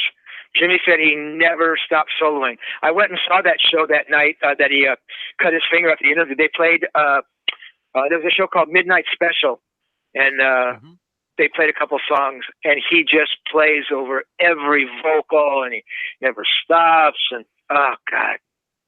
Yeah, Jimmy's got stories about the guy. Unbelievable. You know, I heard that Uli John Roth is the same way. I've only interviewed Uli once. I can't say Uli seemed maybe a little self-inflated, but whether he was to the extent of Yngwie, I don't know. I can't say. Yeah. Wow. There was a question before. I'm trying to find it again, but it's probably gone. About if you've ever met or had any kind of what was it? Something about, have you ever seen or met or talked to Don Landy about anything? Oh, what did you think? If you've met him, what did you think of him? Yeah. Oh, Don Landy. Yeah. Oh, yeah. No, Don was amazing. Yeah, I met Don. Well, whenever I would go up to Edge, Don, well, at least in those early days, Don was there. I mean, you know, 3 a.m, Don is there. You know, and Ed gave all due credit to Don, you know, engineering those records. I mean, the truth be known, I mean, you could have taken a $50 microphone and put it in front of Ed's amp, and it kind of would have sounded like that. But Don was special. You know, Don had done all that stuff at Warner's, and he'd worked with Ted Templeman, and I think Don had done you know, Frank Sinatra records, and you know, he'd done a lot of 60s pop stuff. I mean, Don was amazing. Don was, if you ever want to use the word description, nerd in the kindest and most complimentary way, that's what Don was. I mean, he just lived, breathed. Everything about him was electronics and engineering, and, you know, he was always writing out code, or who knows what he was doing. But Don and I always got along, and he was always very welcoming. you know, I could see the relationship he had with Ed. I mean, I think they really loved each other, you know, in their way. And I think when Ed let Don go, I mean, I never talked to Don after that, so I don't know, but I can't imagine how that did not hurt a hell of a lot, you know. So, yeah, but Don was amazing. I mean, you know, I mean, I can't give enough credit to Don. I said the guy could take a microphone, put it in front of Ed's cabinet. I mean, I'm probably just being idiotic. I mean, Don, you know, those guitar sounds, that was all Don. I mean, you know. Well, you can tell once Don left what happened to the tone. You can exactly tell, you know, it's totally different. I mean, still was Ed. It was still a great guitar sound, but it just, you know, it never had that fire and that warmth and that, you know, that thing. Yeah. I mean, of course, you know, no matter what Eddie plays or what amps or guitars he plays through, he's always going to sound like him. He's always going to be that incredible guitar player. But I mean, listen to the sound of the guitar on the very last record compared to any of the first 5 records. It's downhill as far as I'm concerned. I mean, his playing is amazing, but his tone is not. Yeah, definitely different. Yeah. As far as any insider information that you heard going down back in the day that you never talked about, never were able to talk about, that you can talk about now? Is there anything that you saw going on behind the scenes with the band that you're like, holy shit? And not necessarily even about Van Halen, just in general. Oh, with any band? Well, Van Halen and any band. How about that? We'll double dip here. I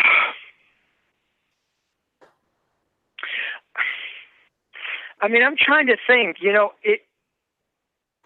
in 85, I was supposed to, and this does tie together, so be patient, guys. I was supposed to write Ed's autobiography. And I started interviewing friends and people, and it was going to be what I thought was something really special. And I kept thinking to myself, well, you know, what am I going to learn from Ed that I haven't seen, and what, you know, kind of stuff is going on? And to be honest, there wasn't a lot that mostly everybody didn't already know. I mean, the stuff that I, you know, was probably going to, you know, unearth and maybe no one really knew a lot about what were more of the early days. You know, I mean, when he was a really, you know, little kid back in, where is he from? Nijmegen, whatever that is. You know, but in terms of like some super secret thing, I mean, we all know that Ed and Dave never liked each other. I mean, that got pretty vociferous at times. I mean, I never saw it.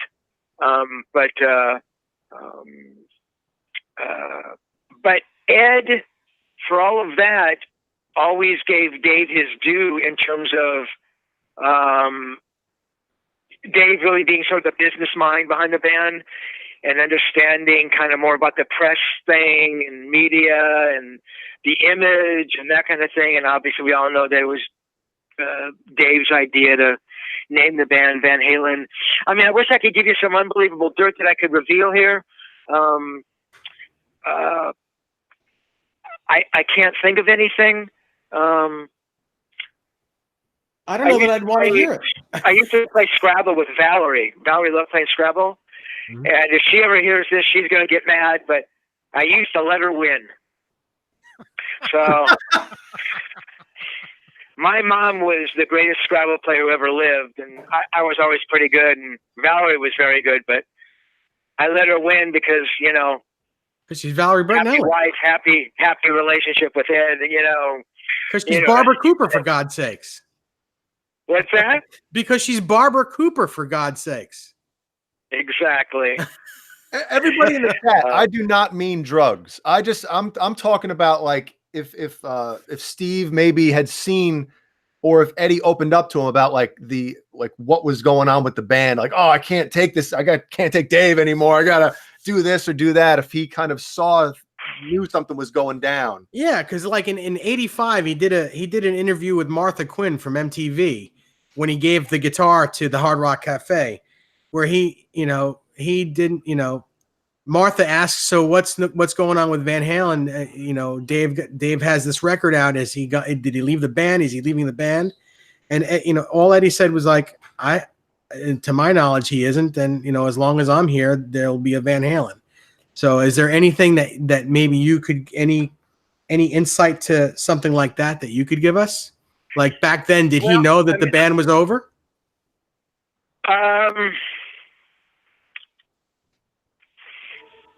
Ed would call over here, and usually it'd be in the early morning or something because he was up, and he would talk about stuff. And if I listen back to some of those, I have some of those on tape. I don't know if he ever said, "Hey man, the band's over. We're looking for a new singer." But I think if I think about it now and I read between the lines, I mean, that's probably what he was saying. I mean, that interview I did, I think it was '85 for Guitar World, where Sammy joined, or maybe at the end of the Life and Time story. I'm getting my chronology mixed up, where I said, "Oh, it looks like it's going to be different now, or different when you come back." And Ed said, "Yeah." I mean, honestly, most of that stuff that we talk about, I would include in the interviews. I mean, unless it was something, just innocuous or, some nonsensical stuff. Pretty much everything that Ed told me, I would put in those interviews. I mean, I don't think there was ever a moment where Ed said, "Hey man, Dave's out of the band. We're looking for a new singer." I mean, there was times when, he was talking about, Patti Smythe would come by or sing some songs or a couple tracks, or, he might have messed around with some other singers. Honestly, nothing comes to mind. If it does, I can't think about it. I can't remember it now, or sorry, man. No, that's it's right. okay. We'll have to have you on again. That's all. Yeah, exactly. I'll go back and listen to those interviews. Oh, man, that's some cool stuff. So, anything interesting you would like to talk about in regards to Motley Crue? Yeah, I mean, to be honest, I was never a Motley Crue fan.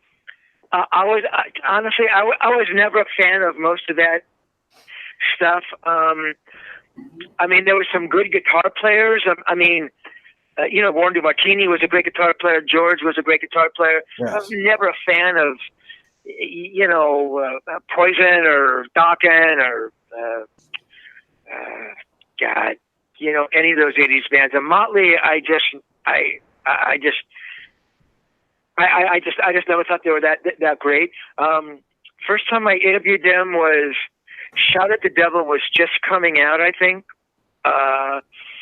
So I was over at Elektra, their label, which was down here at La Cienega Boulevard, just about 10 minutes from where I live.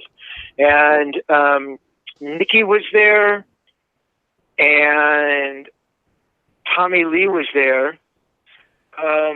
So Vince couldn't even be bothered to show up, and that pissed me off because they were all supposed to be there. So you talk about guys, doing things or saying things. Well, it's like if this guy can't even show up, it's like because I didn't care if I was there or not. I mean, I didn't care if I spoke to them, to be honest. And Nick wasn't there. But as it turns out, Nikki and Tommy were actually very nice guys. They were actually very cool. Nikki was a very bright guy. Yeah, there it is. Love that guitar, by the way. And again, we looked like best friends. And that was much later. But Nick. I mean, they were cool. I mean, they talked all about the record and the pre-Motley records. Those early records they did. Yeah, and they were cool. I mean, Nikki was very cool. So Mick saunters in like 20 minutes later, and I kind of look at him to kind of introduce myself, and he sits down, doesn't make eye contact, doesn't say who it is. So Nick says, "Oh, he's our guitar player, Mick Mars." And, "Hey, Mick." and he doesn't say anything. So at this point, I'm ready. You know, you talk about, you know, what happens when guys are rude, this and that. I was really ready to walk out because I think I was probably getting paid $50 for this story, and I didn't need these kinds of insults. You know what I mean? Mhm. I mean, this is ridiculous. I mean, it's not like I was sitting there with, you know, somebody great, or in my mind, somebody who was great. So I asked Mick something about guitars or something, and his guitar sound. He says, well, man, I can't tell you. It's a secret. When guys tell me that, I know that they are the worst guitar players in the world, because there are no secrets about, you know, microphones. Everybody uses the same thing. And it's like, for him to say that was like, oh my God. That's like an Yngwie Malmsteen comment. Yeah. You know what I mean? It's like, oh my God, you overblown dickhead. Yeah. You know? But so I asked a few more questions, and, you know, they were all smart alecky remarks. So I thought, this guy. Enough. You know? Yeah. Exactly. And then again, you know, I interviewed him on the phone a couple of times, and he was very cool. So I think part of it, you know, is being there with his boys. You know, I mean, I get it. I get it. It's Motley Crue, and I mean, I get that. And maybe I shouldn't be so sensitive, and maybe that's part of it. But it's like, you know, in my mind, you're there for a reason. You're there to do an interview, you know, and even if you know, you want to be anywhere else, go through the motions, you know, say a few interesting things, and, you know. Yeah, I don't think it's you being too sensitive. I just think that, you know, there's no reason for celebrities to act that way. You know, there's just absolutely no, and if they are, they're a bunch of dickheads. They really are. It's ridiculous that someone like that would act that way.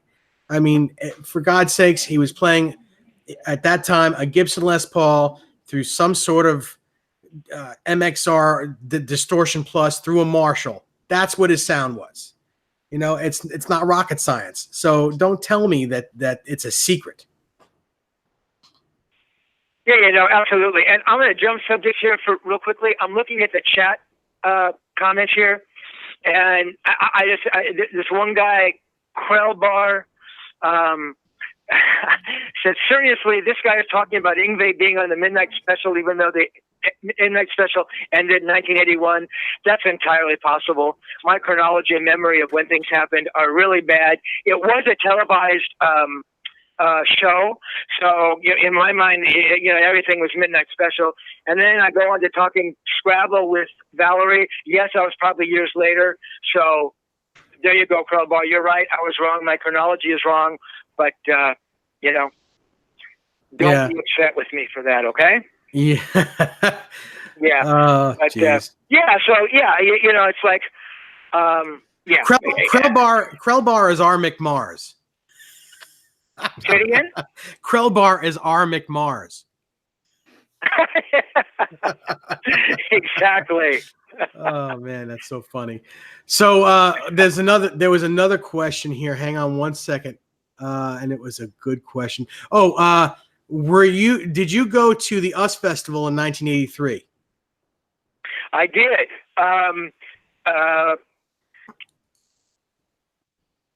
I didn't. I had some backstage access, but I didn't really get a chance to hang out with the band. I don't think much at all. I thought their performance, and Ed will tell you the same thing, was horrible. They hadn't rehearsed, and they were all drunk, and it was laughable. The show itself was pretty unbelievable. I mean, there were some pretty amazing bands. That was a show with Van Halen, right? That's what we're talking about. Yeah. Here? Yeah. But I mean, there were so many great bands that played there. Of course, Van Halen is the headline, of course.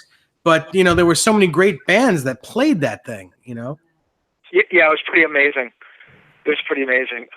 Honestly, I think by the time Van Halen came on, I was so freaking burned that I was like, oh God, I just want to go home anyway. But yeah. I remember talking to Ed about that afterwards, and even he said, you know, I don't think they didn't rehearse enough, and you know, I think they've been drinking. That's when they parachuted in, right? Yeah. No, Yeah. that's not. That's not. No, they parachuted in. That was in Anaheim. Oh, you're I right. think, I'm sorry, in, like, man. 70. Save my chronology, man. I can't remember what I did 5 minutes ago. So, but So Stephen, yeah. Stephen, the interview you did with Eddie, where you talked about the US Fest, was that guitar for the practicing musician? No, I think it was actually the first Guitar World interview. I think it was '84, and those were some of the questions that I asked him. I don't think I ever wrote for Guitar for the Practicing Musician. I remember. I remember there was a story back then where somebody, I don't know if it was you, where they asked him about the US Fest, and Eddie had said that the song "Jump" was the only new song that they could have played. Does that ring a bell? God, it doesn't. I can't remember talking about Jump at all. I mean, in the '84 interview, I mean, Guitar for. I mean, it could have been. I don't think so, though. But I mean, jumping back to your earlier question, I mean, that was something that Ed talked about a lot, though we probably all know about it now, was, you know, his desire to play keyboards. And he said Dave was absolutely against it. Thought that was the worst fucking idea in the world. You know, you're a guitar hero. Guitar heroes don't play keyboards. But I mean, Ed talked about that a lot. That was a big point of contention. And so what does it Jump becomes? I don't know if that's the biggest single I ever had. But oh yeah, and David Lee Roth is now performing that remixed dubstep version or something live with the guy who remixed it. So he was pissed at the time, but now I'm sure he's happy as a pig in shit because he's still getting. Oh my God. Exactly. The money that Dave made off that freaking song. I remember Ed coming over with that Oberheim, that keyboard that he was using. And thinking about it now, he was playing, I don't know if this was before, well, it must have been before Jump. I don't know if he had actually written Jump, but Ed's style, you know, it's kind of that, yeah, you know, how can I describe Jump? You know, that doom, doom, doom, doom, doom, doom, doom, doom, doom, you know, it's kind of that block kind of, you know, it wasn't real legato kind of playing. It was more those kind of the chordal thing. And you know, what Ed played, you know, that day, you know, dialing in all these sounds. And yeah, I remember him bringing the keyboard over to show me his new keyboard. I thought, wow. That's cool. Out of the back seat or the trunk. Yeah, no case. Yeah. Carried it under his arm. Yeah, exactly. He probably would have taken one of the bigger cars. I think it would have fit in one of the mirrors, you know. Yeah. Well, he played keyboards very similarly to the way he played guitar, or at least the rhythm parts. A lot of suspended chords. So yeah, it's exactly. And he probably used the same kinds of voicings too, you know. And yeah, exactly. We got a lot of good questions. We got a lot of good questions pumping in here, but it's 10 to 10. Steve, do you see anything that we saw some on Metallica, Pantera? Is there anything you want to kind of touch on? Oh my God, we've been talking for 2 hours. Dude, almost, man. Almost. What happens when you guys, if you guys would just keep your mouth shut for 3 seconds when you say something. I'm kidding. I mean, I can give you a quick rundown of some very fun, cool interviews. I'll give you some highlights. Pantera I never interviewed. Who else? Pete Townsend. I flew to New York and interviewed Pete Townsend. That was incredibly special. We're talking guitars, and he starts talking about, yeah, I use this guitar with like the kind of the 2 points, and I'm thinking to myself, he's talking about an SG, but if I say SG, he's going to get mad that I'm saying SG when he knows it. So, you know, he doesn't say anything. So I go, SG? He goes, yeah, an SG. So I thought, that is the greatest fucking moment in the world. I'm telling Pete Townsend that the name of the guitar that he used was an SG. That's the fucking greatest thing. Interviewing Brian Wilson up at his house, and he starts singing Good Vibrations. That was unbelievable. Jeff Beck, going back to that infamous Beck interview in '73. I had an all maple Strat. I thought, you know what, I'm going to bring my guitar along. I brought the Strat, and he's playing it. And when I listen back to the interview, I can hear him playing on the guitar like Ed was doing, and I can hear him like playing parts of Brad the Jackal and stuff, and that's pretty special. That's amazing. There you go. That was the second interview. That was up on the top of the Continental Hyatt House in 75, Blow by Blow. That was also unbelievable. That's crazy. Yep. Wow. And in fact, if you could see the rest of that picture, I also brought Jeff a copy of that same issue that he's on the cover, from which he's on the cover. So he didn't get pissed. Though. He didn't get pissed like somebody else did, though. No. Yeah, exactly. Although it turns out, it's funny. All those guys who kind of I thought I was friends with back in the day, subsequently they all turned to shit. Yngwie, we ran into that thing. Although now we're kind of cool. Ed. I stopped talking to, and God, I don't know how long it's been now. Probably right around the Gary Sharon era. Jeff Beck, who was he was it for me. I think he's the greatest who ever lived. I wrote I'll be real quick, in 77. Yeah, that was a good one. I have that guitar right there. Kramer guitar. 77, I wrote a book on Jeff Beck that came out in Japan. To make a long story short, Jeff saw the issue, I saw the book, even though he never read it because it was in Japanese, and cursed me 10 times a Sunday, said I was the biggest fucking asshole in the world, and blah, blah, blah. So, be careful, or maybe it's better never to meet your heroes. I don't know. But, right. Anyway. So let me ask. Man, and go ahead. Finish what you're saying. I just want to say I was lucky, and all these people who've been following the conversation here, I really do appreciate it, and I hope you dug, some of this stuff. I mean, for me, it's honestly, the memories, mean a lot to me. And that's a famous one. My famous Frank is playing the Hendrix guitar that he got from the Miami Pop Festival that Hendrix burned. My quick Zappa story. I was at Zappa's, who lives up around the corner from me. His dog had puppies, German Shepherd. He said, "Hey man, you want a puppy?" I go, "I'd love a German Shepherd puppy." I went the next day. Yep. I went the next day and all the puppies are gone. I said, Frank, where's my puppy? He goes, "I gave him all away." I said, "Excuse me, go your mail away." I said, "You fucking asshole, you gave my dog away?" He goes, "Yeah." So that's why I just like Frank Zappa. He gave my dog away. I can imagine. I would hate him for that too. Yeah. So anyway, I really appreciate everybody who's followed this, and I hope you dig the stories. And real quickly, I'm going to give myself a little plug. If any of you guys are guitar pick collectors, go check out my guitar picks on eBay. I'm under Spirit Nation, and I got some cool stuff. And if any of you guys have guitar picks you're looking to trade or sell or whatever, please give me a shout. Yeah. Yeah, if you can hang around for just a second when we end this, we usually talk for a minute or two after the show.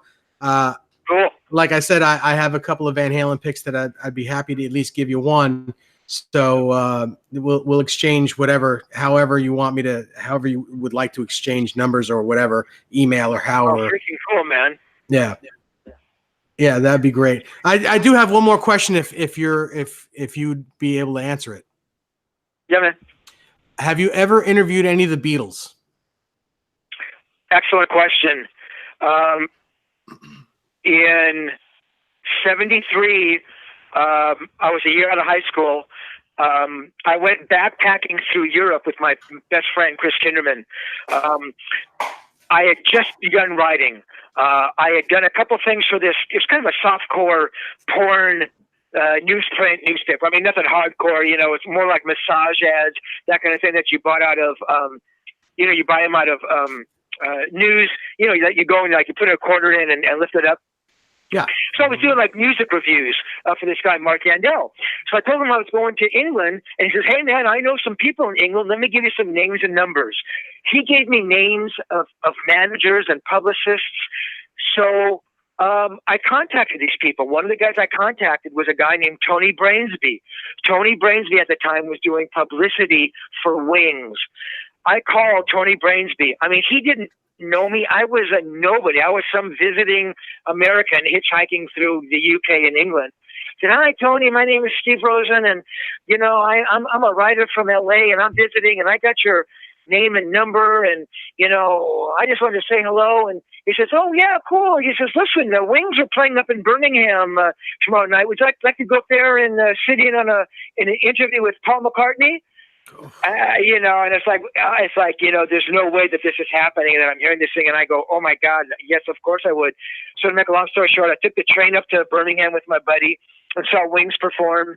And then afterwards, we went backstage, and Paul was there, Henry McCullough, Linda was there, and there's a bunch of writers. And I knew all these writers. These are like writers from Melody Maker, Sounds. I actually became a correspondent for Sounds from my trip there. NME, I mean, all these heavy writers. So I sat there, and I think I asked a question. I don't even remember if I did. I may have asked, the obvious: are the Beatles going to get back together? But so that's my Paul McCartney story. I was also at 2 press conferences for George Harrison. And I think I might have asked a question. I was never in a room alone with these guys. My John Lennon story is I was up at Capitol Records, the famous round building on Vine, and I was going into the elevator to go downstairs, and John Lennon is coming out. And I kind of, look at him, I kind of nod like, "Yeah, I know who you are." And so those are my Beatles stories. That's amazing. That's like, yeah. That's just amazing. Incredible. I can't tell you, Steve, how hard it is not to, like, if it was just me and you right now the whole time with nobody watching, no Johnny and Dave, I mean, I'd have you here for 10 hours. I would keep, it's so hard for me not to just stop you and just like, wait a minute. You talked about the last time you really talked to Ed was about the Van Halen 3 era. Then I'm starting to think like, that whole thing is going on. And like, did you and Eddie kind of end on good terms or just kind of drifted apart? Like now it's like my brain's going crazy. Yeah, we have a lot of juicy questions to ask now. Thank you, man. That is too kind. I mean, and I don't mean to drift from the subject, but I see people asking about the eBay names and things like that. And yeah, man, thank you so much for putting that up. But yeah, man, I honestly, I have friends, and they know what I do. And once in a while they'll ask, but I think it's because we're friends that I don't know. Maybe it doesn't mean the same thing to them as it does to people like you and people in the chat room who I don't know, kind of live and breathe this stuff, which I've done basically my whole life. So, yeah, man, it feels great kind of talking about this. And, I hope everybody has really dug it. And, I'm really pleased and honored to have been here. Oh, well, we'd love to have you back anytime. It's, this can be a recurring thing. You could be like a fourth member here. We love it. We love the stories. We love talking to you. It's funny as you're telling the stories, I feel like I'm living them with you, in my brain. You're a great storyteller, and of course because you're a great interviewer. Mm-hmm. Very kind, man. Yeah. I would love to come back. I got. When you guys ask questions and I start thinking about things, I think, yeah, there's some stuff to be told here. So yeah, man, anytime. Awesome. Great. Okay. Cool. So we're good. Yeah, I think so. Good. Okay. Steve, hang on. Don't hang up with us. We're going to end the show and we'll just talk to you for a minute or two more, and then we'll call it a night. Very cool. And then we'll do this tomorrow. Yeah. And Sunday, I think. Sunday's good for everybody. All right, cool. Yeah. I'll just have you over my house in New York. We can do this. I have a computer set up. Just come over anytime. I don't think my fiance would mind. Only if I get to pillage your guitar pick collections. Absolutely. You know what? If you come to New York, the guitar pick collection, as long as I have my guitars, you can have the picks. I really don't care. We're all good. Sounds good. Awesome. All right, everybody. Thank you for watching. Thank you for listening. Leave a thumbs up. Subscribe. And Jay Hannon. Yes. Thanks for hanging out tonight, man. This was awesome. I got yeah. This was great. This was great. David Nesdall. This was absolutely rock and roll at its best. It was awesome. It was really great. Yes. And Steve, thank you so much. Thank you, man. And your link to your eBay store it'll be in the description below. So anybody that wants to check out his guitar picks, they'll be right down in there, the link. So, all right. Excellent, man. I can't thank you enough. This really means a lot to me, guys. It really does. Oh, thank you, man. Like I told you, Steve, I grew up on all your interviews, man. I mean, this has been that is very cool, incredible. Honestly, I thought when I was writing that no one was ever going to read anything I ever wrote. Wow. I honestly believed I couldn't understand. I couldn't imagine somebody going to buy a magazine and reading my story. It was a concept that was so foreign to me, you know. So it feels great. Let me tell you. No kidding. Well, you know, it's part of all of our lives. Your stories were part of all of our lives, and you know, I think I speak for all of us when I say, you know, we've all bought those magazines and we all read every word of your stories. Most of us multiple times. Yes. Oh yeah. The story Steve was talking about going to the NAMM show in New Orleans. I can't tell you how many times I read that article. You know, and it's got the picture of you following Eddie, and you have like a rolled up newspaper or magazine in your hand. Do you remember that picture? I'm trying to remember. I probably haven't looked at that story for, you know, wow. I kind of, I do remember it now. So you get the whole thing, you get it then, right? Mm-hmm. And that was the one where there was a jam with Eddie, Brian May, Ted Nugent, and Eddie is playing Seymour Duncan's Telecaster, right? Wow. Yeah, I mean, honestly, even that I don't remember. But yeah, I think you're right. Mm-hmm. Mm-hmm. Yeah.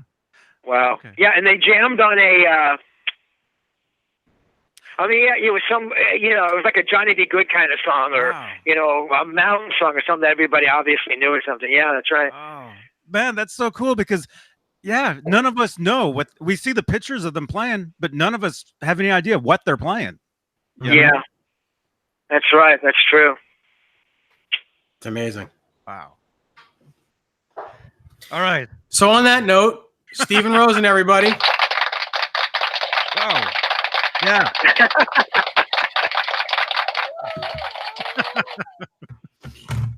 All right. Thank you everybody for watching, and we'll see you guys. Well, actually, we'll see you guys tomorrow night because we have a show tomorrow. So another show. What? So with John BL. Oh, okay. Yeah. We'll be here tomorrow. Wishing we were doing this again tonight. Yeah, nothing's gonna top this. So we'll see you guys, and yeah, rock on. All right, Johnny Beane. johnnybeane.tv. Good night. Bye. Yeah.